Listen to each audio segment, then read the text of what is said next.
तो guys WWE के बाहर किस बड़ी कंपनी के ऊपर अनाउंस हुआ WWE hall of famer x pack का इन रिंग डेब्यू।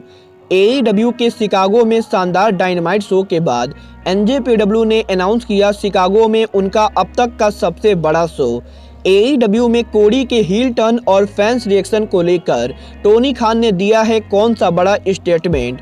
और गाइस क्यों WWE के रिसेंटली रिलीज हुए सुपरस्टार कैरियन क्रॉस, केथली, टाया वेल्किन और ईवा मरीन सहित WWE के बहुत से रेसलर करेंगे AEW पर उनका शॉकिंग डेब्यू।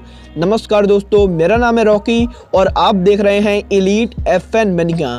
और गाइज इस वीडियो के अंदर हम AEW के बहुत से मेजर अपडेट पर बात करेंगे। तो गाइज अगर आपने अब तक इस वीडियो को लाइक नहीं किया है तो गाइज वीडियो को लाइक कर देना। और गाइज अगर आप AEW से रिलेटेड और भी ज़्यादा न्यूज और अपडेट जानना चाहते गए तो गाइज आप सभी हमारे official website elite mania official को फॉलो कर सकते गए। बट गाइज चलिए अब बिना किसी देरी के शुरू करते हैं इस वीडियो को। और सबसे पहले बात करते हैं WWE hall of famer x pack की।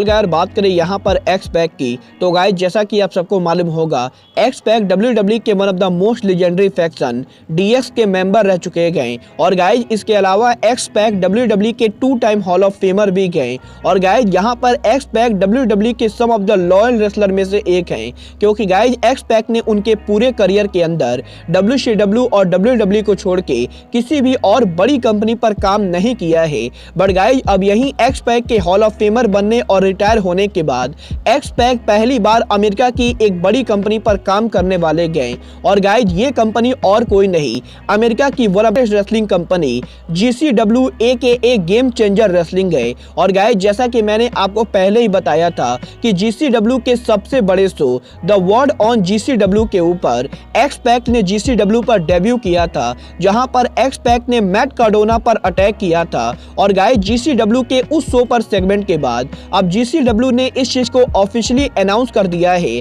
कि GCW के अगले बड़े पेपर व्यू के ऊपर एक्स पैक GCW पर उनका इन रिंग डेब्यू करेंगे, जहां पर GCW के अगले बड़े पेपर व्यू के ऊपर एक्स पैक जोई जनेला के साथ उनका टैग टीम फॉर्म करेंगे। और गाइस यहां पर GCW के अगले बड़े शो के ऊपर हमें Joey Janela and X Pac versus Matt Cardona और ब्रायन माइल्स का मैच देखने को मिलेगा।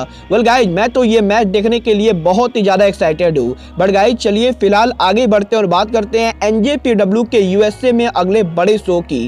वेल गाइज बात करें यहाँ पर NJPW की तो गाइज वैसे तो NJPW US में उनके काफी सारे बड़े शोज को प्लान कर रही थी। बट गाइज यहाँ पर कोविड-19 की वजह से NJPW को उनके काफी सारे शोज को कैंसिल करना पड़ा है, जिनमें से एक शो NJPW का रेसल डायनेस्टी शो था, जो कि NJPW originally medicine Square Garden में कराने वाली थी। गाइज NJPW के USA में काफी सारे बड़े शोज के कैंसिल होने के बाद अब यही 2022 के अंदर NJPW ने उनका अब तक का some of the biggest show announce कर दिया है। और गाइज मेडिसन स्क्वायर गार्डन में NJPW के सुपर शो के बाद ये शो NJPW का USA में दूसरा सबसे बड़ा शो होगा। और गाइज इस शो को NJPW और कहीं नहीं करा के बल्कि CM पंक के होम टाउन शिकागो में करा रही गए। और गाइज NJPW ने ये ऑफिशियली अनाउंस किया है कि NJPW 16 अप्रैल को शिकागो में उनका डेब्यू करेगी। और गाइज यहाँ पर 16 अप्रैल को NJPW शिकागो के अंदर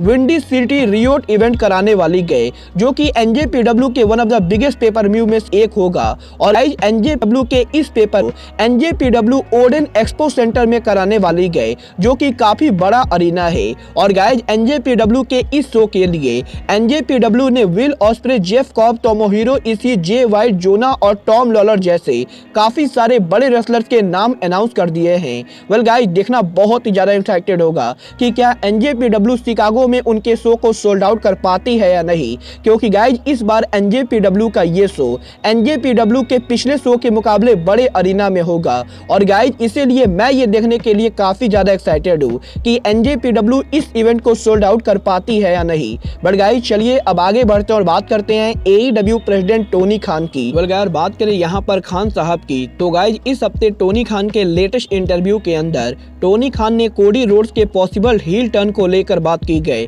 और गाइज यहाँ पर टोनी खान ने बताया है कि टोनी खान भी इस चीज को लगातार सुनते आ रहे गए कि बहुत सारे फैंस ये चाहते गए कि कोडी रोड्स AEW पर उनका हील टर्न करे, और गाइज इस वजह से फैंस कोडी को बू भी कर रहे गए। बट गाइज यहाँ पर टोनी खान को लगता है कि कोडी को हील टर्न करने की कोई भी जरूरत नहीं गए, क्योंकि गाइज यहाँ पर टोनी खान का पर्सनली मानना है कि जब तक किसी भी रेसलर को क्राउड का रिएक्शन मिल रहा है तब तक उस रेसलर को उनके कैरेक्टर को चेंज करने की जरूरत नहीं गए। क्योंकि गाइज यहाँ पर टोनी खान का मानना है कि AEW में बेबी फेस और हील नाम की कोई भी चीज नहीं गए। और गाइज AEW के अंदर जिस रेसलर को फैंस से ज्यादा रिएक्शन मिलता है वही रेसलर आगे चलकर बड़ी कुछ चीजें कर पाता है। और गाइज क्योंकि AEW के अंदर फैंस हमेशा ही कोडी को देखकर कोई ना कोई रिएक्शन देते गए, तो गाइज यहाँ पर टोनी खान को लगता है कि कोडी को उनके कैरेक्टर को चेंज करने की जरूरत नहीं गए। वेल गाइज आप सभी खान साहब से एग्री करते हैं या नहीं, आप सब मुझे कमेंट करके बताइए। गाइज चलिए अब आगे बढ़ते हैं और बात करते हैं WWE के रिसेंटली रिलीज हुए सुपरस्टार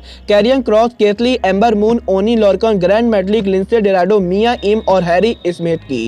वेल गाइज बात करें यहाँ पर इन रेसलर्स की, तो गाइज जैसा कि आप सबको याद होगा WWE ने पिछले साल 4 नवंबर को उनके कंपनी से एक और राउंड के रिलीज रेसलर्स को अनाउंस किया था, जहां पर 4 नवंबर को WWE ने उनके कंपनी के अंदर से करीबन 15 रेसलर्स को रिलीज कर दिया था। और गाइज यहां पर इन रेसलर्स के लिस्ट में carrion Kross, Keith Lee, Ember moon और ताया वेल्किन जैसे बड़े नाम शामिल थे। और गाइज इन रेसलर्स के WWE से रिलीज होने के बाद इन सभी रेसलर्स के WWE के अंदर नॉन कम्पीट क्लॉज थे, जो कि 90 डे का नॉन कम्पीट क्लॉज था। और गाइज अब इन सभी रेसलर्स के नॉन कम्पीट क्लॉज ऑफिशियल तरीके से ओवर हो चुके गए। और गाइज यहाँ पर अब ये सभी रेसलर WWE से पूरी तरह से आजाद हैं। और गाइज इसका मतलब ये है कि carrion Kross, Keith Lee, Ember Moon, Oney Lorcan, Nia Jax और ईवा मरीन सहित WWE के करीबन 15 बड़े सुपरस्टार इस समय रेसलिंग इंडस्ट्री में फ्री एजेंट हैं। और गाइज डेफिनेटली WWE के बाहर की हर बड़ी कंपनी इनमें से काफी सारे रेसलर्स को साइन करने की कोशिश करेगी। और गाइज डेफिनेटली WWE की तरफ भी carrion Kross, Keith Lee, Ember moon और नाया जैक्स को साइन करने की कोशिश की जाएगी। और गाइज क्योंकि अब ये सभी फ्री एजेंट बन चुके गए, तो गाइज डेफिनेटली आने वाले कुछ हफ्तों के अंदर AEW, इम्पैक्ट रेसलिंग और NJPW जैसे बड़े कंपनीज के ऊपर हमें इनमें से कुछ रेसलर्स के डेब्यू देखने को मिलेंगे। और गाइज डेफिनेटली AEW के अंदर हमें इनमें से 2 से 3 रेसलर्स के डेब्यू देखने के डेफिनेटली मिलेंगे। वेल गाइज देखना बहुत ही ज्यादा एक्साइटेड होगा कि AEW इनमें से किन किन रेसलर्स को साइन करती गए। बट गाइज आपको क्या लगता है AEW को इनमें से किन रेसलर्स को साइन करना चाहिए, आप सब मुझे कमेंट करके बताइए। बट गाइज अब आज के इस वीडियो में बस इतना ही, मैं मिलता हूं आपसे अपने अगले वीडियो में। बट गाइज तब तक के लिए just like Kenny Omega says good bye, good night and bang.